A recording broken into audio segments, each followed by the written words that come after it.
Hello friends, welcome to CSC VLE மற்றும் இ சேவை Tamil Nadu. CSC ID வைத்திருப்பவருக்கு ஒரு சூப்பரான அறிவிப்பு வெளியே இருக்குது. இப்போ இதை பற்றின மொத்த இன்ஃபர்மேஷன் தான் இந்த வீடியோ பார்க்க போகிறோம். இந்த வீடியோ ஸ்கிப் பண்ணாமல் ஃபுல்லாக பாருங்கள். அது மட்டும் அல்ல, இந்த வீடியோ நிறைய பேருக்கு ஷேர் பண்ணுங்க. ஓகே, அதாவது சிஎஸ்சி ஐடி வைத்திருப்பவருக்கு நேஷ்னல் ஸ்காலர்ஷிப் போர்ட்டல் இருக்க பாருங்கள், அதை நீங்கள் அப்ளை பண்ணி கொடுப்பதற்கான ஒரு ஆப்ஷன்ஸ் கொண்டு வந்திருக்காங்க. So national scholarship portal OTR மற்றும் ஸ்காலர்ஷிப் ஃபார்ம் ஃபில் பண்ணுறது now live through CSC. So CSC மூலமாக கொண்டு வந்திருக்காங்க. ஸோ நிறைய பேர் பார்த்தா ஸ்காலர்ஷிப்க்கு அப்ளை பண்ணுவாங்க. அந்த வகையில் மத்திய அரசின் நேஷ்னல் ஸ்காலர்ஷிப் போர்ட்டல் இருக்குது. இப்போ அதில் புதுசாக ஓடிஆர் கிரியேட் பண்ணுறது, அந்த மாதிரி நிறைய ஆப்ஷன்ஸ் கொண்டு வந்துட்டாங்க.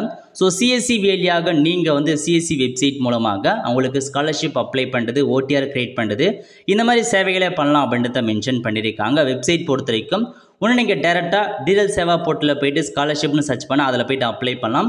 அல்லது scholarship.government.in ஓடிஆர் அப்ளிகேஷன், அதில் போய்ட்டு நீங்கள் சிஎஸ்சி ஆக்சஸ் கொடுத்து அப்ளை பண்ணி கொடுக்க பாருங்கள். CSC to support the applicant இந்த NSP OTR registration, biometric registration மற்றும் ஃபார்ம் ஃபில்லிங்கிறத மென்ஷன் பண்ணியிருக்காங்க.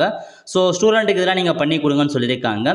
Service charge of applicant, so 30 ரூபாய் உங்களுக்கு சர்வீஸ் சார்ஜ் கொடுக்கப்படும் அப்படின்றத மென்ஷன் பண்ணிட்டாங்க. ஸோ இதான் உங்களுக்கான இன்ஃபர்மேஷன். ஸோ நீங்கள் சிஎஸ்சி ஐடி வச்சுருக்கீங்க அப்படின்னா ஸ்காலர்ஷிப் போர்ட்டல் எல்லாமே நீங்கள் சம்மந்தப்பட்ட மாணவர்களுக்கு பண்ணி கொடுங்கன்றத சொல்லிட்டாங்க. ஸோ சிஎஸ்சியில் அதுக்கான சர்வீசஸ் இருக்குது, நிறைய பேருக்கு தெரியப்படுத்துங்க. வெல் ஃப்ரெண்ட்ஸ், கண்டிப்பாக இந்த வீடியோ பிடிச்ச லைக் பண்ணுங்கள். அது மட்டும் அல்ல, இந்த வீடியோ நிறைய பேருக்கு ஷேர் பண்ணுங்கள். அடுத்த ஒரு நிலையில் சந்திப்போம். நன்றி, வணக்கம்.